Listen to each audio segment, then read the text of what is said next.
Bonjour à tous. Alors j'aimerais vous parler de l'exercice 5 de la série 1 des fractions. Le guide Anne. Le guide Anne. Pour ceux et celles qui ne l'auront pas compris. Alors, il s'agit de construire sur un calque d'abord un guide Anne, c'est-à-dire des droites espacées de 0,5 cm. Imaginez que ça c'est mon calque. Alors j'ai mes droites qui sont espacées de la même distance. Ça, c'est très important. Alors, nous avons la question B, par exemple. Alors, 5, série 1. Nous avons la question B.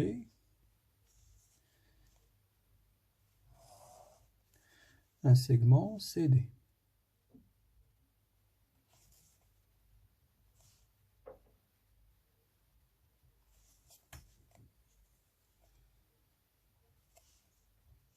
Bien. Et on nous demande d'utiliser le guide Anne pour repasser en rouge les 3/7 de cette longueur. D'accord? Les 3/7. Pour cela, il faudra que l'on partage notre segment en 7 parts égales. Sans utiliser la règle graduée, on veut utiliser le guide Anne. Alors, ce qu'on va faire d'abord, c'est que l'on va identifier deux droites particulières dessus. Une droite qui va représenter la première droite. Et après, on va avancer de 1, 2, 3, 4, 5, 6, 7.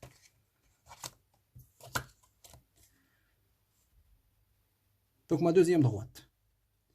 De telle sorte que ces deux droites-là soient séparées par 7 parts égales. Bien. Alors, la méthode est de poser le calque sur le segment de façon à ce que la première extrémité, c'est-à-dire le point D,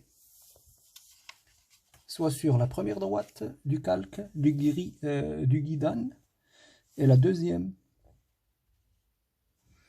ou bien la deuxième extrémité, le point C, soit sur la deuxième droite. Vous voyez?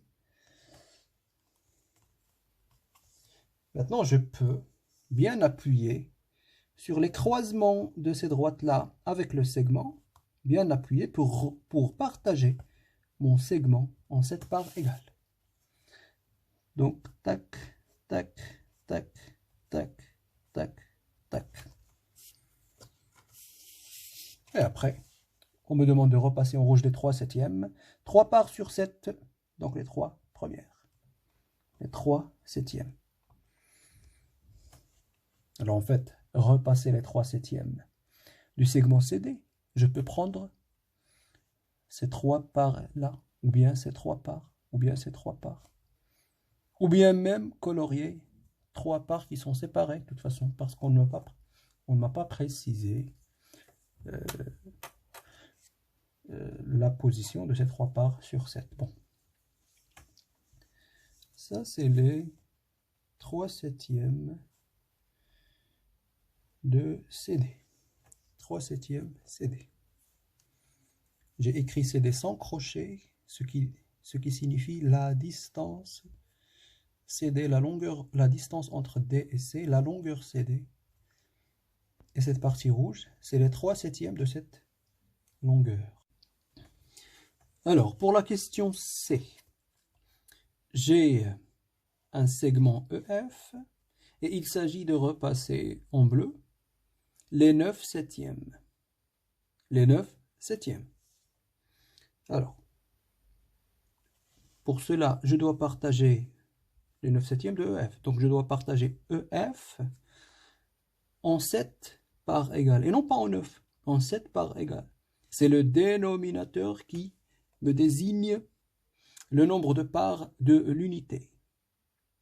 Et si je prends 9 parts sur 7 de EF, vous imaginez bien que je vais partir au-delà de EF. Les 9/7, ça va représenter un segment qui est plus long que EF lui-même, parce que les 9 septièmes, lorsque je prends les parts une après l'autre, 1, 2, 3, 4, 5, 6, 7, je suis déjà arrivé à l'unité. Et après 8 et 9, donc les 9 septièmes, n'oubliez pas que ce sont les 7 septièmes d'abord, c'est-à-dire l'unité augmentée de 2 septièmes. Il faut aller au-delà de l'unité de 2 parts pour obtenir les 9 septièmes de cette unité EF. Pour cela, pareil, je prends mon guidane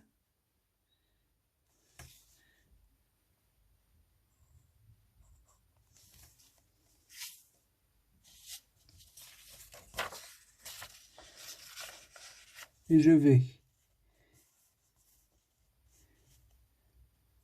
le tourner de telle sorte que l'une des droites est sur le point E et l'autre est sur le point F. Avec votre calque, ça va être beaucoup mieux. Après, je partage. Donc 1 septième, 2 septièmes, 3 septièmes, 4 septièmes, 5 septièmes, 6 septièmes. 7 septièmes, c'est F. Je vais arriver à F. 8 septièmes et 9 septièmes. Donc le 9 septième, il est ici. Et donc, en bleu, la partie 9 septièmes de EF, ça va prendre toute l'unité, augmentée de 2 septièmes ici.